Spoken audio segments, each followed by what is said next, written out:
friends, hope you all are fine.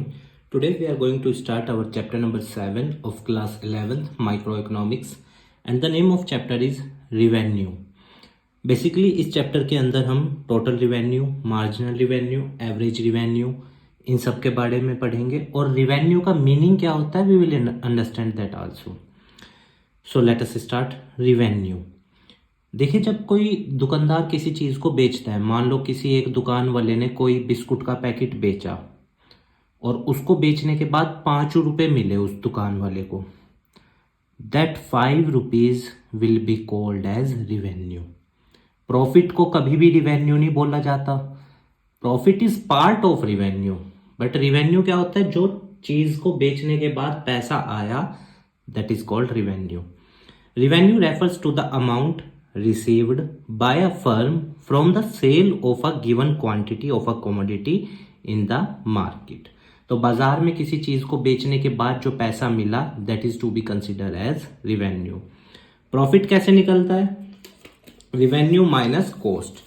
जैसे किसी चीज को बेचकर 5 रुपए मिले, ठीक है, और उसको बनाने में खर्चा आया था 3 रुपए, तो रिवेन्यू कितना हुआ?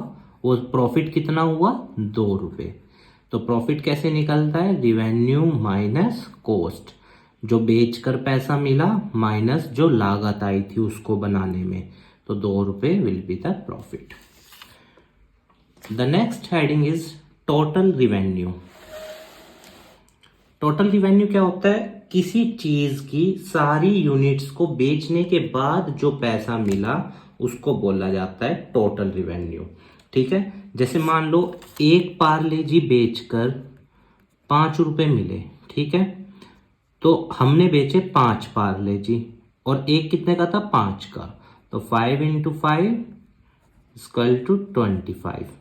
मतलब टोटल रिवेन्यू कितना है? 25. तो टोटल रिवेन्यू कैसे निकलता है? सारी यूनिट्स को बेचने के बाद जो हमें पैसा मिला, that is to be considered as total revenue. और निकलेगा कैसे? जो क्वांटिटी है, कितनी थी quantity?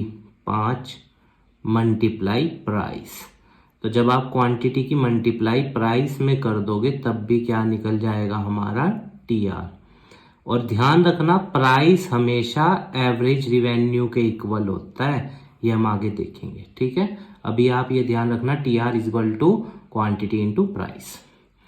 Total revenue refers to the total receipt from the sale of a given quantity of a commodity, means the money which is received after selling all the units. And how we will calculate total revenue? By multiplying quantity into price. Okay. Average revenue. Average revenue क्या होता है? एक unit को बेचने के बाद जो हमें पैसा मिला, that is to be called as average revenue. Let us see.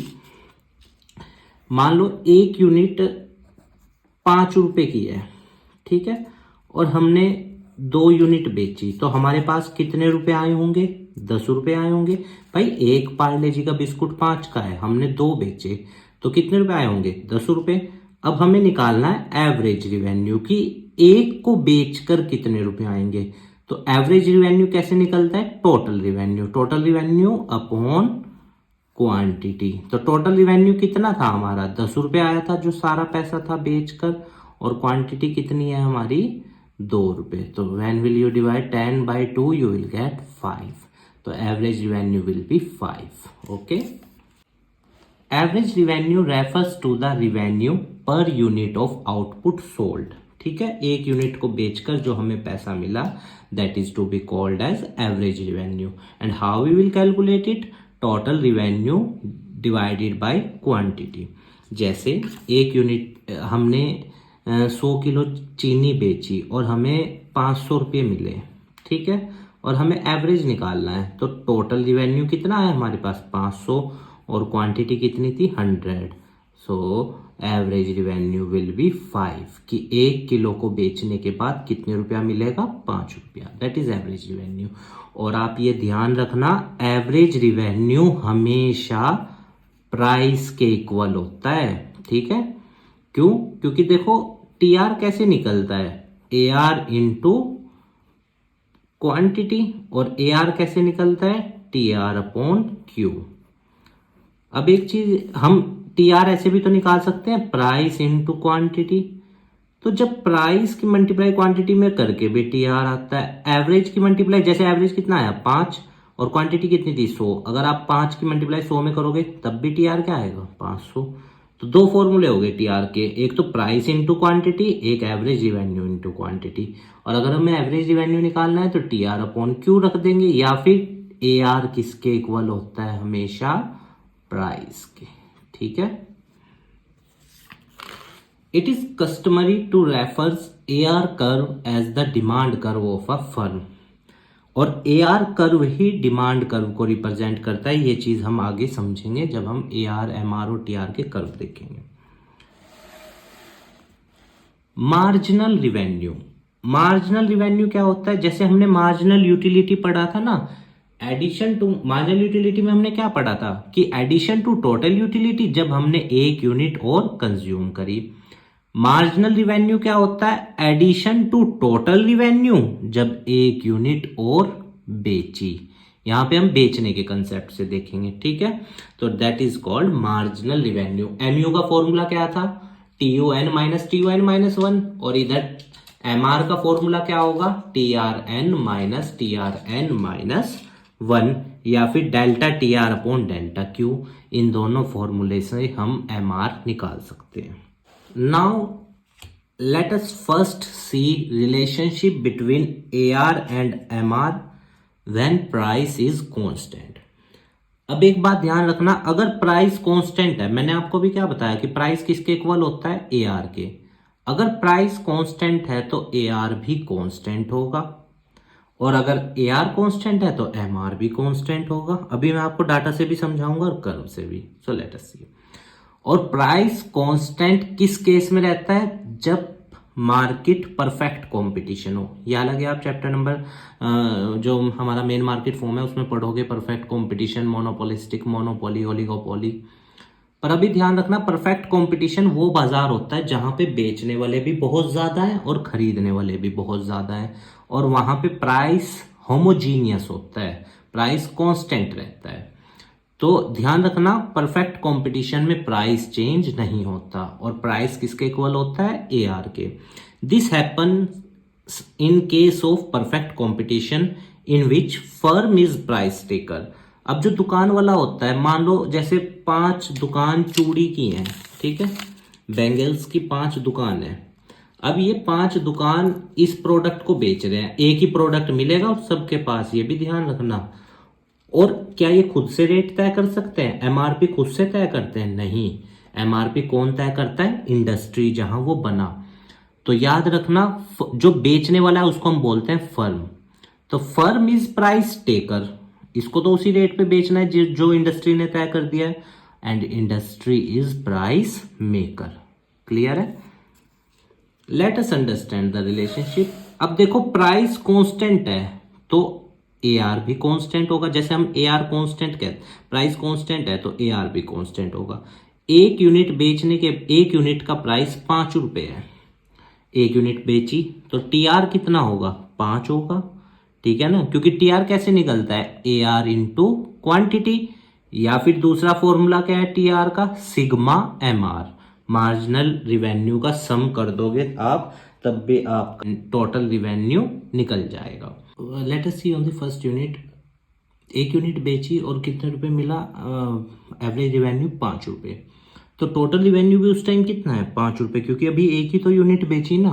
और मार्जिनल रिवेन्यू भी क्या होगा, 5 रुपए, क्योंकि MR का फॉर्मूला क्या होता है इसको निकालने का, TRN माइनस TRN माइनस 1। अब यहाँ पे ये 5 है तो इसके ऊपर तो कुछ नहीं है, तो 5 माइनस 0 क्या आएगा, 5। दूसरी यूनिट बेची, प्राइस तो कांस्टेंट रहेगा 5 रुपए, पर अब टोटल कितने रुपए आ गया हमारे पास, 10 रुपए। तो अब पहली यूनिट बेच के 5 आया था, दूसरी बेच के 5 और आए, तो टोटल कमाई कितनी होगी अब 10। पर अब हमें MR निकालना है, तो MR क्या होगा, 10 TRN माइनस TRN माइनस 1 ऊपर वाला, तो 10 माइनस 5 विल बी 5। इसी तरह सब पे TR भी कॉन्स्टेंटली बढ़ेगा आगे, और प्राइस या एवरेज रिवेन्यू किसके इक्वल होगा, मार्जिनल रिवेन्यू के। बस आपको फॉर्मूले ध्यान रखने हैं। T R is equal to sigma M R भी कर सकते हैं हम, चाहे देखो आप 5 + 5 10, 10 + 5 15, 15 + 5 20, 20 + 5 25, ऐसे निकाल सकते हैं सिग्मा एम आर, या फिर ए आर इंटू यूनिट्स करके निकाल सकते हैं। The table signifies that if price is constant. अब जो ये टेबल अभी हमने देखी है क्या दर्शा रही है कि अगर प्राइस कांस्टेंट है तो ए आर भी कांस्टेंट होगा, और अगर ए आर कांस्टेंट है तो एम आर भी कांस्टेंट होगा, और जो हमारा टी आर होगा वो कांस्टेंटली आगे बढ़ेगा, ठीक है ना, कांस्टेंट रेट से, क्योंकि अभी हमने देखा अंतर कितने का है, हर पॉइंट पे 5 का है। और इसी तरह जब प्राइस कांस्टेंट है तो एमआर भी कांस्टेंट होगा, और कर्व क्या बनेगा, स्ट्रेट लाइन, ठीक है ना, पैरेलल टू एक्स एक्सिस। ठीक है भाई, 1 यूनिट बेची तब 5 रुपए आया, 2 बेची तब 5 आया, 3 बेची तब भी तो 5 रुपए ही आया, क्योंकि प्राइस और ए आर तो इक्वल होते हैं, और ए आर हमेशा किसके इक्वल होता है, एम आर के। इसीलिए जब ए आर कॉन्स्टेंट है तो एम आर भी कॉन्स्टेंट होगा। ठीक है, ए आर एम आर की रिलेशनशिप उम्मीद है प्राइस कांस्टेंट से आपको समझ आई होगी। Now let us see T R और एम आर की रिलेशनशिप प्राइस कांस्टेंट से। Relationship between T R and M R when price remains constant. तो when price is constant A R constant होगा, ए आर कांस्टेंट है तो M R constant होगा, और T are भी constant rate से बढ़ेगा। फिर से वही डाटा देखते हैं। देखो प्राइस कांस्टेंट है, जब भी प्राइस कांस्टेंट हो ना, आप ए आर और एम आर की दोनों लाइन को सेम लिख देना, वो ठीक माना जाएगा। और टी आर कैसे निकालोगे, सिग्मा एम आर, या फिर A are into unit solve कर लेना, तब भी टी आर आ जाएगा। जैसे पहले मैं आपको इससे करके दिखाता हूँ। 5 पहली यूनिट पे तो मार्जिनल रिवेन्यू 5 ही सेम रहता है टी आर और एम आर, दूसरे में 5 है, ये 5 + 5 10, 10 + 5 15, 15 + 5 20, 20 + 5 25। या फिर अगर ऐसे निकालना है तो ए आर से निकालना है, इससे निकाल लो, 5 × 5 25, 5 × 4 20, 5 × 3 15, 5 × 2 10, 5 × 1 5। तो दोनों से आ सकता है, सिग्मा एम आर से भी या फिर ए आर इंटू क्वांटिटी करके भी। अब एक बात देखो आप, टी आर का कर्व कांस्टेंट रेट से बढ़ रहा है ना, इसीलिए टी आर का कर्व स्ट्रेट लाइन बनेगा। अब देखो प्राइस कांस्टेंट है तो ए आर और एम आर का कर्व तो ऐसा बन जाएगा, ठीक है। और टी आर का कर्व, अगर हम कुछ नहीं बेचेंगे तो पैसा आएगा, नहीं आएगा ना, तो टी आर का कर्व जीरो से शुरू होगा, ये ध्यान रखना आप। ऐसे बढ़ेगा कॉन्स्टेंटली, क्यों, क्योंकि हर पॉइंट पे एम आर और ए आर कॉन्स्टेंट है, इसलिए टी आर भी कॉन्स्टेंट रेट से बढ़ेगा और स्ट्रेट लाइन बनेगा। ठीक है, दिस इज द कर्व। अब एक पॉइंट पे दोनों इक्वल भी हैं, देखो स्टार्टिंग पॉइंट पे जहां पे ये पहली यूनिट पे एम आर टी आर और ए आर क्या थे, इक्वल थे। देखो यहाँ पे पहली यूनिट पे एम आर ए आर तो कर्व इक्वल ही बनेगा, और टी आर भी इक्वल है। दूसरी यूनिट पे एम आर 5 है, टी आर 10 है। तीसरी यूनिट पे एम आर 5 है, टी आर 15 है। इस तरह से समझ आया आपको, टी आर कैसे निकलता है, सिग्मा एम आर या फिर ए आर इंटू क्वांटिटी करके। और कर्व स्ट्रेट लाइन क्यों बना है, क्योंकि price is constant. Now let us see relationship between A R और एम आर जब प्राइस फॉल होता है। अभी आपने प्राइस कांस्टेंट से देखी, now let us see with price fall. When firm can increase their volume of sales only by decreasing the price. अब कई बार क्या होता है, कुछ बाजार ऐसे होते हैं जहां पे कंपनीज को अपने रेट गिराने पड़ते हैं। वो आप 10th चैप्टर में, जो मेन मार्केट फॉर्म वाला हमारा चैप्टर है ना, उसमें आप देखोगे कि क्यों कंपनीज रेट गिराती है। क्योंकि मार्केट भी कई तरीके का होता है, perfect competition, monopolistic, monopoly, oligopoly. ठीक है, तो when firms can increase their volume, जब कंपनियों को अपनी सेल बढ़ानी होती है तो कई बार वो रेट गिराते हैं। और इम्परफेक्ट कंपटीशन होता है, क्योंकि परफेक्ट कंपटीशन में तो प्राइस कांस्टेंट रहता है। इम्परफेक्ट कंपटीशन किन बाजारों में होता है, मोनोपोलिस्टिक, मोनोपोली, ओलिगोपोली में। देन ए आर, अगर देखो प्राइस गिर रहा है तो ए आर का कर्व भी गिरेगा, क्योंकि प्राइस और ए आर मैंने अभी आपको क्या बताया, इक्वल होते हैं ना। तो अगर प्राइस फॉल होगा तो एवरेज रिवेन्यू भी फॉल होगा। लेट अस सी, देखो जैसे प्राइस 5, 4, 3, 2.25 और 1 है, प्राइस गिर रहा है लगातार। जैसे जैसे सेल बढ़ रही है प्राइस कंटिन्यूसली फॉल होता जा रहा है। अब देखो टी आर निकाल लेते हैं हम पहले। टी आर कैसे निकलेगा? A R into quantity. मान लो अभी हमारे पास मार्जिन रिवेन्यू है नहीं, तो हम टी आर कैसे निकाल लेंगे? A R into quantity. 5 1 जा 5, 4 2 जा 8, 3 3 जा 9, 4 इंटू 2.25 हम करेंगे, क्या आएगा हमारा? 9 आएगा। 5 1 जा 5। तो यहाँ पे आपने देखा टी आर भी अब स्ट्रेट लाइन नहीं बनेगा, वो पहले बढ़ेगा फिर कांस्टेंट और फिर गिरेगा। और ए आर लगातार गिरता जा रहा है, ठीक है। और अब आप इस वाले में एम आर कैसे निकालोगे? तो एम आर कैसे निकलेगा? आपने टी आर निकाल लिया ना, टोटल रिवेन्यू। कैसे निकाला total revenue? Average into quantity करके। मार्जिनल रिवेन्यू कैसे निकालोगे? M R T R N minus T R N minus 1 करके। तो 5 के ऊपर तो 0 होगा। 5, 8 में से 5 गए 3, 9 में से 8 गए 1, 9 माइनस 9 0, और 5 माइनस जब हम 5 में से 9 को घटाएंगे -4। तो अब हमें एक चीज देखने को मिल रही है यहाँ पे, देखो ए आर का कर्व कंटिन्यूसली फॉल हो रहा है पर पॉजिटिव है, क्योंकि प्राइस कभी जीरो नहीं होता, नेगेटिव नहीं होता, तो इसलिए ए आर का कर्व तो हमारा पॉजिटिव रहेगा, ये रहा।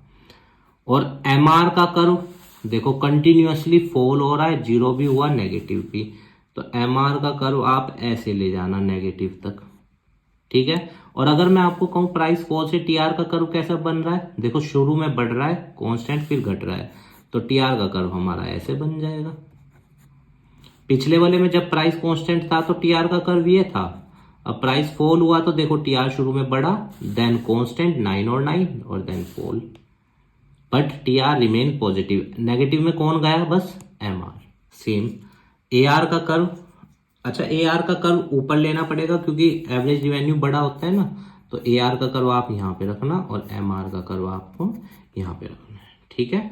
A R average revenue marginal revenue से बड़ा होता है ना, क्योंकि एवरेज रिवेन्यू किसको डिवाइड करके निकालते हैं हम? एवरेज रिवेन्यू कैसे निकलता है? टी आर अपॉन क्यू, ठीक है। वो मैंने यहाँ पे डाटा नहीं देखा इसलिए ए आर का कर्व पीछे रख दिया था, पर आप ध्यान रखना ए आर का कर्व हमेशा एम आर के ऊपर आएगा। तो पॉइंट्स देखते हैं, लेट अस सी।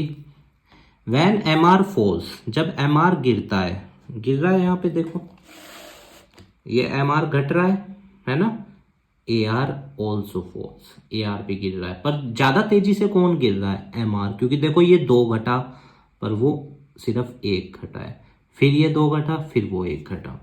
तो when M R falls A R also falls, but A R is more than M R, A R M R से ऊपर रहता है क्योंकि एम आर ज्यादा तेजी से गिरता है। एम आर 0 भी हो जाता है और नेगेटिव में भी चला जाता है, देखो यहाँ पे भी गया है 0 और नेगेटिव, और इवन आप इस पे भी देख लो 0 हुआ नेगेटिव, पर ए आर कभी 0 नहीं होगा, ए आर कभी नेगेटिव नहीं होगा, ये बात आपको ध्यान रखनी है, क्योंकि ए आर हमेशा किसके इक्वल होता है? प्राइस के। A R will never get 0 and negative as we know. क्यों नहीं होना ए आर कभी 0? पहला तो पॉइंट यही है कि एवरेज रिवेन्यू हमेशा प्राइस के इक्वल होता है। दूसरा पॉइंट हम इसमें लिख देंगे कि एवरेज रिवेन्यू भाई इसलिए नहीं 0 हो सकता क्योंकि टी आर नहीं कभी 0 हो रहा है, और ए आर कैसे निकलता है average revenue? T R upon quantity करके, ठीक है। तो very important points. Now let us see general relationship. अब ये तो हमने स्पेशल केस बनाए थे कि प्राइस कांस्टेंट है या प्राइस फॉल है, पर नॉर्मल केस में क्या होता है? अब नॉर्मल केस वाले का इसमें डाटा नहीं बनता, ठीक है, ये आप ध्यान रखना। If the price is not mentioned, अगर प्राइस ना दे रखा हो, क्योंकि जब प्राइस ही नहीं है तो फिर हम ए आर एम आर का डाटा कैसे बनाएंगे? हमें ये नहीं पता कि प्राइस कांस्टेंट है या प्राइस फॉल है, तब हमारा ए आर एम आर का कर्व ऐसा बनेगा। अगर प्राइस कांस्टेंट है फिर तो आप समझिए कि ए आर एम आर का कर्व कैसा बनेगा, अगर प्राइस कांस्टेंट है। और अगर प्राइस फॉल हो रहा है फिर ए आर एम आर का कर्व कैसा बनेगा हमारा? अभी हमने देखा ये ए आर और ये एम आर, अगर प्राइस फॉल हो रहा है, और अगर प्राइस कांस्टेंट है तो ऐसा है। पर अगर प्राइस मेंशन ना हो तो कैसा बनेगा? Let us see. If the price is not mentioned about the A R and M R curve, then the general relationship will be drawn. तो पहले क्या होगा? शुरू में जब ए आर बढ़ेगा एम आर भी बढ़ेगा, ठीक है। वैन एम आर, और एम आर ए आर से बड़ा होगा, ये ध्यान रखना जनरल रिलेशनशिप में। दूसरा पॉइंट, एम आर का जो कर्व है वो ए आर के कर्व को मैक्सिमम पॉइंट पे कट करेगा, क्योंकि मैक्सिमम पॉइंट के बाद ये दोनों क्या होंगे, गिरने शुरू होंगे। तो एम आर का कर्व ए आर को कहां काट रहा है, मैक्सिमम पॉइंट पे, और इस पॉइंट पे दोनों इक्वल भी होंगे। और जब ए आर गिरेगा, यहां तक तो बढ़ रहा था ए आर, अब जब ए आर गिरेगा एम आर भी गिरेगा, पर M R is less than A R, M R A R से छोटा होगा। जब ए आर बढ़ेगा उस टाइम तो एम आर बड़ा होगा, पर जब घटेगा तब एम आर छोटा होगा। तो 3 पॉइंट है, when A R rise M R also rise but M R is more than A R, ठीक है। M R curve cuts A R at maximum point, क्योंकि उसके बाद दोनों गिरेंगे। The third point is A R curve जब गिरेगा M R भी गिरेगा, but A R is more than M R. General relationship clear है। और अगर प्राइस कांस्टेंट है फिर तो हॉरिजॉन्टल कर्व बना देना पैरेलल टू एक्स एक्सिस, और अगर प्राइस गिर रहा है तो ए आर भी गिरेगा और एम आर भी गिरेगा। एम आर जीरो और नेगेटिव तक जा सकता है। और अच्छा, जीरो और नेगेटिव में अगर यहां भी ले जाना है ले जा सकते हो, ठीक है, पर ए आर जीरो और नेगेटिव कभी नहीं होगा, क्योंकि प्राइस कभी जीरो और नेगेटिव नहीं होता, ठीक है। अब ये दोनों कर्व आपको तब समझ आएंगे जब आप मेन मार्केट फॉर्म वाला चैप्टर समझोगे, क्योंकि मोनोपोली पहले समझ लेते हैं क्या होता है। मोनोपोली उस बाजार को बोलते हैं जहां पे बेचने वाला तो एक है और खरीदने वाले बहुत सारे लोग हैं।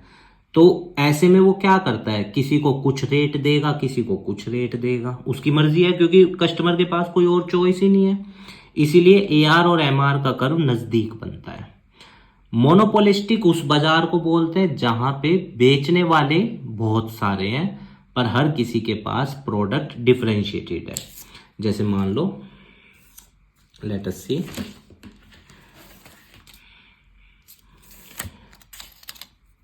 ये शॉप नंबर 1, ये शॉप नंबर 2 और ये शॉप नंबर 3, मोनोपोलिस्टिक की बात कर रहा हूं। तीनों दुकान शैम्पू बेच रही हैं, ठीक है, पर एक बेच रहा है लॉन्ग हेयर का, एक डैंड्रफ का और एक मान लो सिल्की हेयर का।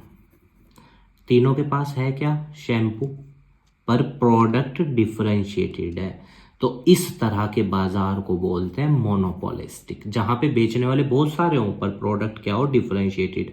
हर किसी के पास प्रोडक्ट तो शैम्पू ही है पर क्वालिटी अलग अलग है। ऐसे वाले बाजार में मान लो अगर आप फॉर एग्जांपल कोई व्यक्ति गया कि भाई इस कंपनी का सोल्ट दे दे, जनरली वो जैसे विलेज में कहते हैं कि भाई यो कंपनी का नमक तो नहीं है, इसका है, वो कहते हैं ला वही दे दे। इसीलिए ए आर और एम आर का कर्व इसमें दूर बनता है। क्यों, क्योंकि अगर जरा सा भी प्राइस चेंज हुआ कस्टमर चला जाएगा। और मोनोपोली में ये दोनों नजदीक बनते हैं, क्यों, क्योंकि कस्टमर के पास कोई और चॉइस ही नहीं है कहीं जाने की। समझ आया ये दोनों कर्व ऐसे क्यों है, क्योंकि इसमें कस्टमर के पास चॉइस है कि भाई चलो ठीक है, अगर ये वाला शैम्पू नहीं मिला दूसरे वाला दे दे ला। और यहाँ ये डिटेल में हम पढ़ेंगे जब ये चैप्टर शुरू करेंगे, ठीक है।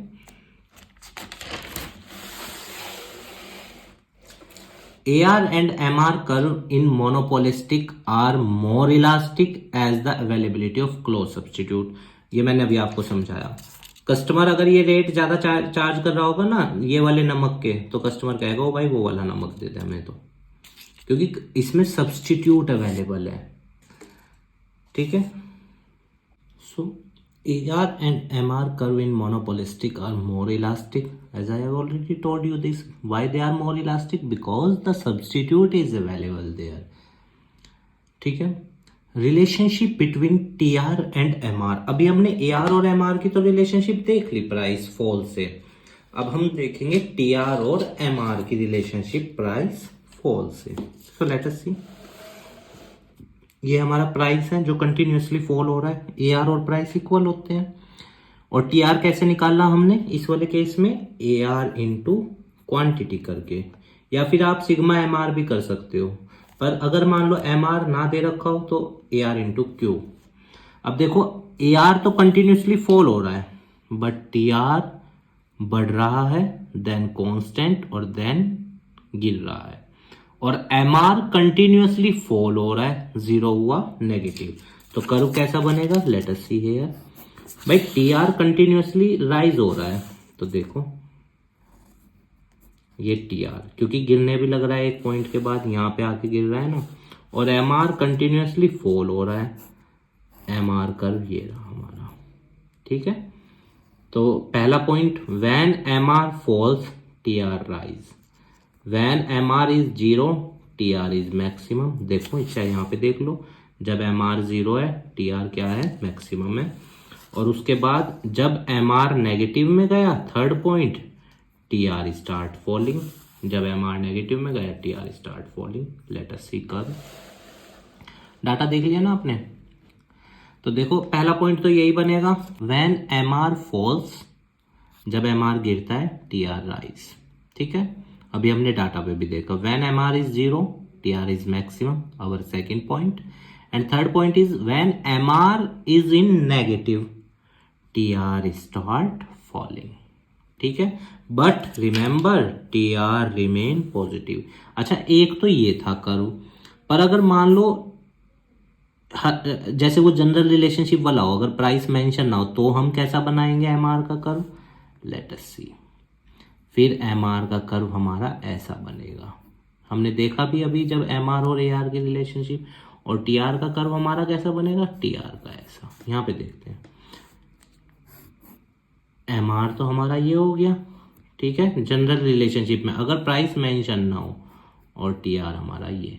तो उसमें आप क्या लिखोगे, जब एम आर बढ़ता है टी आर भी बढ़ता है। फिर सेकंड वही पॉइंट है, M R zero T R maximum, M R start falling, M R went to negative T R start falling. तीन पॉइंट ही बनेंगे बस इसमें। जैसे मैंने यहाँ तो ये लिखा है कि एम आर फॉल हो रहा है टी आर बढ़ रहा है, इस वाले में लिखेंगे हम, इस वाले केस में जब प्राइस मेंशन ना हो, एम आर भी बढ़ रहा है टी आर भी बढ़ रहा है।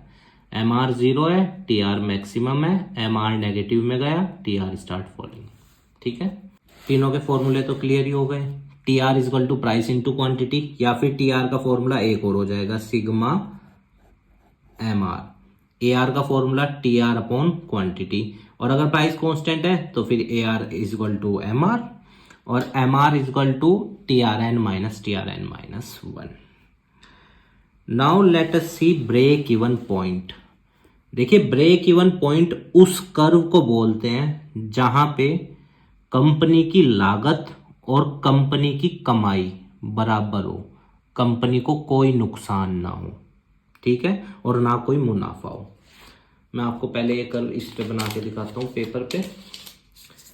हमने पढ़ा था कोस्ट वाले चैप्टर में कि कोस्ट का कर्व कहां से शुरू होता है, ऊपर से। क्यों होता है ऊपर से, क्योंकि कोस्ट के अंदर टीएफसी होती है, टीवीसी भी होती है। टीवीसी तो जीरो हो सकती है पर टीएफसी कभी जीरो नहीं हो सकती, इसलिए टीसी का कर्व हमेशा अबव द ओरिजिन। और टीआर का कर्व हमारा ओरिजिन से, क्यों, क्योंकि अगर कुछ नहीं बेचा तो पैसा आएगा नहीं आएगा।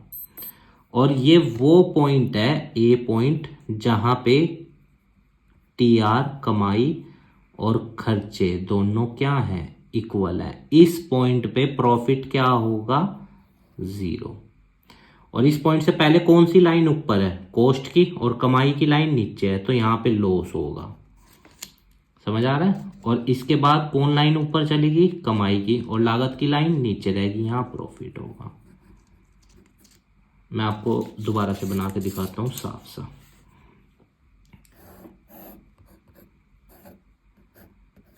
ठीक है, टीआर का कर्व हमारा यहां से क्यों शुरू हुआ, और यहां से आप समझ गए ना, क्योंकि अगर कोई पैसा, मान लो कोई चीज नहीं बेची तो रिवेन्यू क्या होगा, जीरो।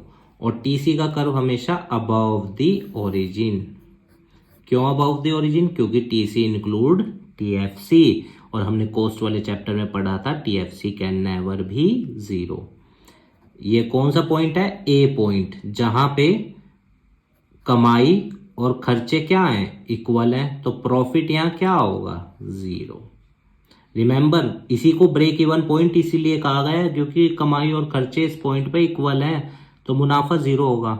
इस पॉइंट से पहले कौन ऊपर है भाई, खर्चों की लाइन, लागत ऊपर है ना, कोस्ट की लाइन ऊपर है और कमाई की लाइन नीचे है, तो यहाँ लॉस, कंपनी को लॉस होगा। और इस पॉइंट के बाद कमाई की लाइन ऊपर चलेगी और खर्चों की लाइन नीचे रहेगी, तो यहाँ पे कंपनी को क्या होगा, प्रॉफिट। क्लियर है आपको ये कर्व? और ये दोनों स्ट्रेट लाइन क्यों बनी ये भी ध्यान रखना, क्योंकि प्राइस कांस्टेंट है। ठीक है, प्राइस कांस्टेंट है इसीलिए टीआर की कर्व स्ट्रेट लाइन बना। अगर प्राइस फॉल होता, अभी हमने देखा ना, फिर टीआर का कर्व कैसा बनता है, ऐसा। और लागत भी कांस्टेंट रेट से बढ़ रही है, इसलिए वो अगला मैंने यही बनाया है। देखो ये वाला तो आपको समझ आ गया ना, ये है ब्रेक इवन पॉइंट। ना तो यहाँ पे मुनाफा हो रहा है ना यहाँ पे लॉस, पर इससे पहले कॉस्ट की लाइन ऊपर है और प्रॉफिट की नीचे है, तो यहाँ पे लॉस है। इसके बाद प्रॉफिट की लाइन ऊपर है और कॉस्ट की नीचे है, तो यहाँ प्रॉफिट, मतलब रिवेन्यू की लाइन ऊपर है ना और कॉस्ट की लाइन नीचे है, तो यहाँ प्रॉफिट होगा।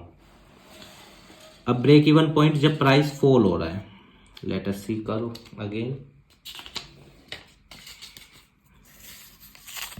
अगर प्राइस फॉल हो रहा है तो एआर भी फॉल होगा, एआर फॉल हो रहा है तो टीआर का कर्व भी ऐसा बनेगा। अब प्राइस फॉल हो रहा है तो मतलब कॉस्ट में भी फ्लक्चुएशन आ रहा है। अच्छा, कॉस्ट का कर्व आप ऊपर से ही शुरू करना, कॉस्ट का कर्व हमारा ऐसा बनेगा। और ये वो पॉइंट है जहां हमें मुनाफा सबसे ज्यादा होगा, क्योंकि यहाँ कमाई की लाइन ऊपर है और खर्चों की लाइन बहुत नीचे है। इसको बोलते हैं एबनॉर्मल प्रॉफिट। देखो वही जैसे मैंने बनाया, टीआर ओरिजिन से ही करना शुरू, क्योंकि टीआर अगर आप कुछ नहीं बेचोगे तो रिवेन्यू भी कुछ नहीं आएगा। ये एबनॉर्मल प्रॉफिट है क्योंकि कमाई की लाइन बहुत ऊपर है और खर्चों की लाइन बहुत नीचे है, तो यहाँ मुनाफा है। इस लाइन से पहले यहाँ पे मुनाफा क्या है, 0 है, क्योंकि कमाई और खर्चे बराबर है। ये कौन सी लाइन ऊपर है, कॉस्ट की, और रिवेन्यू की लाइन नीचे है, तो यहाँ लॉस। इसके बाद भी देखो, कॉस्ट की लाइन ऊपर है, रिवेन्यू की लाइन नीचे है, तो भी लॉस। और ये प्रॉफिट का है। जब तक टीआर की लाइन ऊपर है और टीसी की लाइन नीचे है, प्रॉफिट है, ये ध्यान रखना। ये तो हमने देखा टीआर टीसी अप्रोच से ब्रेक इवन पॉइंट। अब देखते हैं एआर एसी अप्रोच से। अब इसमें भी हम दोनों देखेंगे, प्राइस कांस्टेंट भी और प्राइस फॉल भी। अब पहले प्राइस कांस्टेंट देखो, प्राइस कांस्टेंट है तो एआर कांस्टेंट होगा, एआर कांस्टेंट है तो एमआर भी कांस्टेंट होगा। ठीक है, एआर एमआर। अब मैं आपको बताऊं, और हमने उसका एवरेज कॉस्ट का कर्व कैसा पढ़ा था, ठीक है। तो ये वो पॉइंट है फॉर एग्जांपल जहां पे एसी कर्व एवरेज कॉस्ट और एवरेज रिवेन्यू क्या है, इक्वल है। इसी पॉइंट को बोलते हैं ब्रेक इवन पॉइंट। ये हल्का सा नीचे बना लेना, ब्रेक इवन पॉइंट, क्योंकि यहाँ पे कंपनी की एक चीज को बनाने में लागत, एवरेज कॉस्ट, एक चीज को बेच के जो पैसा आया, एवरेज रिवेन्यू, दोनों बराबर है, तो यहाँ कंपनी को प्रॉफिट हो रहा होगा, नहीं, प्रॉफिट 0 है यहाँ। ठीक है, ध्यान रखना ये। तो ये वो पॉइंट है ब्रेक इवन पॉइंट जहां पे एवरेज रिवेन्यू और एवरेज कॉस्ट इक्वल हो जाए और कंपनी का मुनाफा 0 हो जाए, तो कंपनी ब्रेक इवन वाले पॉइंट की सिचुएशन में है। अब प्राइस फॉल से देख लेते हैं ब्रेक इवन पॉइंट। भाई प्राइस फॉल हो रहा है तो एआर फॉल होगा, जाहिर सी बात है, पर एवरेज कॉस्ट का कर्व तो वैसा ही बनेगा जैसा है। भाई एआर ही तो फॉल होगा और एवरेज कॉस्ट तो ऐसी रहती है, यू शेप होता है कि घटती है कांस्टेंट देन बढ़ती है। ये वो पॉइंट है। इसको मान लो हम बी पॉइंट लिख रहे हैं, जैसे मैं थोड़ा सा बड़ा बना देता हूं इसको।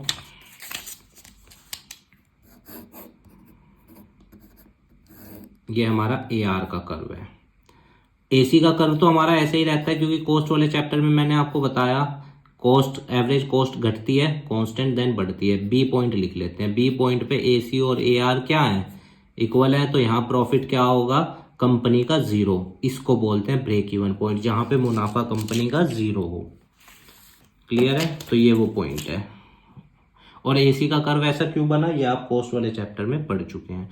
मैं प्लेलिस्ट का लिंक डिस्क्रिप्शन में भी मेंशन कर दूंगा, आप देख लेना। अब shut down point, shut down point उस पॉइंट को बोलते हैं जहां पे कंपनी बंद हो जाएगी। अब एक कंपनी बंद कब होती है, जब उसका मुनाफा तो चलो छोड़ो, निकले ही ना, चाहे कम से कम लागत तो निकल जाए। भाई मान लो एक यूनिट बनाने में 5 रुपए खर्चा आया, कंपनी बंद कब होगी? जब उसकी 5 रुपए भी कॉस्ट नहीं निकल रही होगी चीज को बेचने से, तभी तो बंद होगी। तो वही है बस शट डाउन पॉइंट। मान लो करो, देखो भाई ये ए आर है, ए आर प्राइस इक्वल होता है 5 रुपए, या एम आर भी मान लो इसे 5 रुपए है। ये कंपनी की एवरेज कॉस्ट का कर्व ये है 5 रुपए। और एसी के अंदर मैंने आपको पढ़ाया था कॉस्ट वाले चैप्टर में, एवीसी प्लस एएफसी होता है। और एसी मान लो हम ये 5 रुपए कैसे तय हुआ? 2 रुपए मेरी एएफसी थी या एवीसी थी और 3 रुपए मेरी एएफसी थी, 5 रुपए ऐसे तय हुआ। पर कंपनी की सिर्फ ना ये वाली कॉस्ट निकल रही एवीसी 2 रुपए, पर बनाने में खर्चा कितना आया कंपनी को? 5 रुपए। और एवरेज रिवेन्यू मतलब बेच के कितने रुपए मिले कंपनी को? सिर्फ 2 रुपए। तो कंपनी वाला क्या कहेगा कि शट डाउन पॉइंट, क्योंकि लागत एवरेज कॉस्ट एक को बनाने में 5 रुपए आ रही है और बेचने के बाद रिवेन्यू कितना मिल रहा है? 2 रुपए average revenue. Average variable cost तो कवर हो गई, पर ये वाली कॉस्ट तो नहीं कवर हुई 3 रुपए, तो कंपनी वाला बंद कर देगा। दोबारा देखते हैं इसको पहले ऐसे समझो, एक चीज को बनाने में ना एवरेज कॉस्ट 5 रुपए है, और 5 रुपए कैसे तय होता है? एवीसी प्लस एएफसी, या फिर ऐसे कर लेना टीसी अपॉन क्यू। अब ये मान लो एवीसी 2 रुपए है और एएफसी 3 रुपए है, तभी तो ये 5 रुपए हुआ। मान लो ये रहा वो 5 रुपए की लाइन, एसी हमारा 5 रुपए। और एआर क्या होता है, किसके इक्वल होता है? अब मार्जिन रिवेन्यू, एआर है कि एक यूनिट को बेच के जो पैसा आया वो आए 3 रुपए, फॉर एग्जाम्पल 3 रुपए आए बस।